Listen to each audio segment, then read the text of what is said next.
As you know, I'm very much into the old farming thing. Julia and I love to get out on the farm, and you may have seen in our recent episode of The English Couple, Julia and I mucking out pigs. It's hard work, but good fun. Very rewarding when you see the pigs entering in their new abode with fresh straw, and it's all nice and clean, knowing that at some point those lovely pigs may well be turned into bacon. But anyway, farming obviously is one of those things that we talk about quite a lot. But farming is very much on the agenda of those that would like to get rid of us all, and cows in particular, and meat, red meat, is one of those things that's been targeted many, many times, and people are often being said, oh no, you mustn't eat the red meat. We've already seen our supermarkets now are beginning to instigate things that will say, oh, you've had too much salt, or you mustn't have too much of this. I think it's NatWest that sends out messages, don't have too much red meat, all of this, you've got to keep healthy. All of these sort of messages and these technical advances supposedly for our benefit, so they say.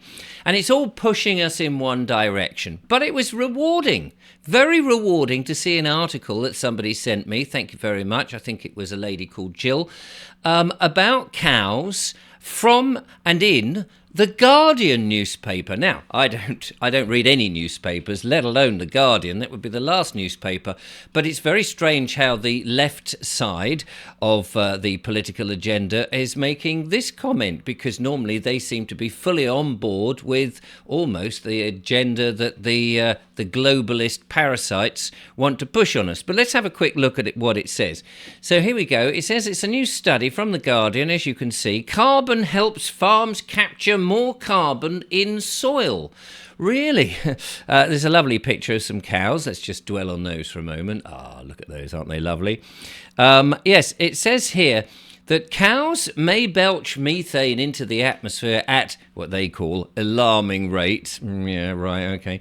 But new data shows they may play an important role in renewing farm soil. Is it that these people are suddenly realising, actually, hang on a minute, without farmers and without food, we may all starve? Maybe we ought to pull back a bit?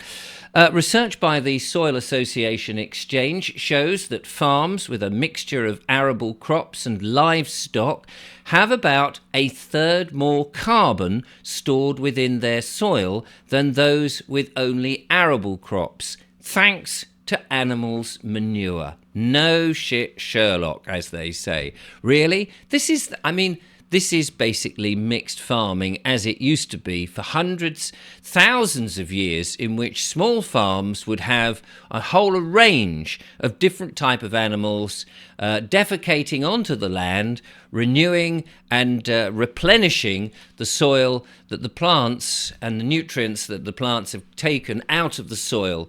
So it's a sort of circular thing, and we've been doing this for ages. Then in comes the greed and the big pharma, not big pharma as in pharmaceuticals, but the big farming, big agri, as it were, agricultural things where you had to have bigger fields, bigger tractors, and pesticides, fungicides, herbicides, all of this, suicides, it seems to me, in which then farmers are just growing one crop, monoculture. And we've seen the effect of monoculture across the land, have we not? Not only has it blighted the landscape with huge prairies of one single crop, but no insects. People have been saying quite recently, I don't know if it's come up on your feed, where are all the insects? Well, we've been saying this for some time. People have been arguing about it. What are you doing? Farmers have been, and it's not the farmers themselves' fault, but they've been encouraged to go down one particular area.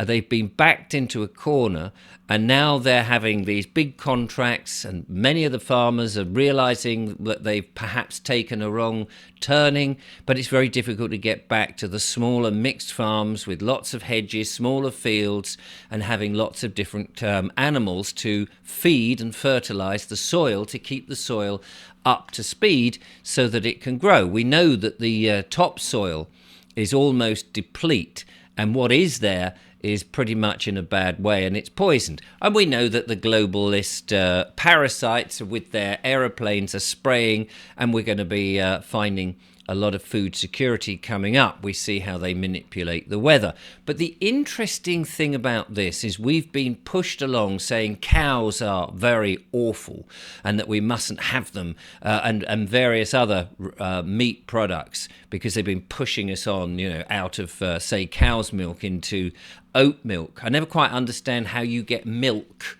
as in milk, that would feed an animal or a human from an oat. It doesn't seem to be. There seems to be a very big process that you would have to do to squeeze it beyond all recognition so that it becomes into something which, doesn't have the same value or nutrients as perhaps, say, raw milk. But that's my own personal opinion, and we're all entitled to it. Anyway, the point being, they've been trying to push cows off the agenda. And finally, according to things like this, cows help capture more carbon.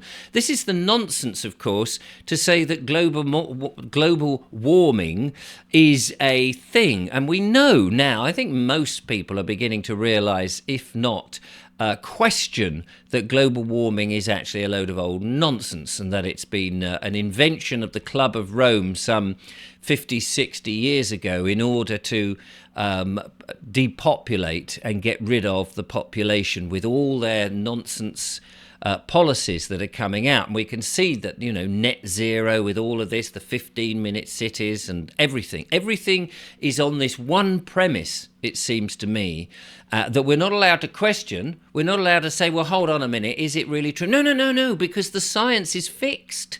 Really? You're going to change the way that we do everything on the basis that science is fixed? Really? We're not allowed actually to question anything? We saw how that went, didn't we, in 2020, when, no, the science is fixed. There's only one medical intervention that you need. Never mind all the other products that are on the shelf that are doing good things, or perhaps just let your own immune system get on with it, or eat healthy food, for example, which will probably eradicate the problem, move away from all the EMFs, never mind all that. No, the science is all fixed, and you must follow us. Well, we know what a disaster that is with the amount of people who are just dropping down dead or having turbo cancer or whatever it is that they're having. And that is growing and growing. I know I haven't really been talking about the problems on that because I keep getting slapped down by medical misinformation things from the WHO, which seem to be in bed with YouTube at the moment, and what with 4 bans on the channel and demonetization and all the rest of it, I am, of course, treading on eggshells. So the health stuff is a little bit of a difficult subject for me to sort of go and push. But climate change, this nonsense that climate change is real. I mean, how many people out there really now believe it, apart from all the CEOs and board members of the corporations that are desperately trying to cash in on it and are making a huge amount of money on a policy which is complete baloney? This is great to see that cows actually are not necessarily the target and that mixed farming is the way to go. Of course, whenever I talk about farming and we show farming stuff and we talk about food security, people for some reason don't seem to take it very seriously. But the day that you go into the supermarket and there's nothing on the shelves but worms and mealworms and bugs and horrible slugs and things, and that's what you're supposed to eat, or it's all artificial stuff which will bring you out in a rash, lower your vibration, keep you ill, you perhaps might then start to get a bit more interested in what it is that you eat. Even when I go round on the talks, I ask people, are you still going to the supermarket getting your nutrient-free food that is full of colourings and preservatives and other weird and nasty chemicals? And people still put up their hands, no, we're going there. You're not going to the farm shop? No, it's too expensive to have real food that might actually help you and keep away illnesses and things. I think one of the things that many of us are beginning to realise is the last place on earth we want to be, unless it's absolutely essential, is a hospital or a GP surgery, because we know how installed they are with the the depopulation agenda. Even though that many of the doctors and nurses, they think they're doing the right thing, but their training and their brainwashing has been very extreme.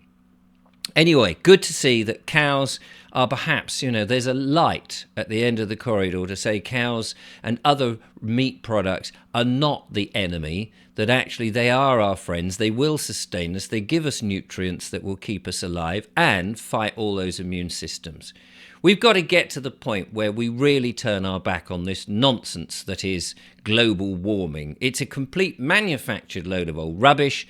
It shouldn't have ever got the traction that it has, and for some reason I don't know why people just blindly follow it. Well, I kind of do know why, because they've been propagandized, they listen to the videos, they watch the mainstream media, and they're still there going, oh yeah, we've got to save the planet. Well, we have got to save the planet, and the best way is to get rid of these globalist parasites who are making you muck about with all the nonsense that is global warming, instead of getting back down to some proper basic living. Anyway, thank you for watching, and I hope this is a glimmer that we are turning the tide.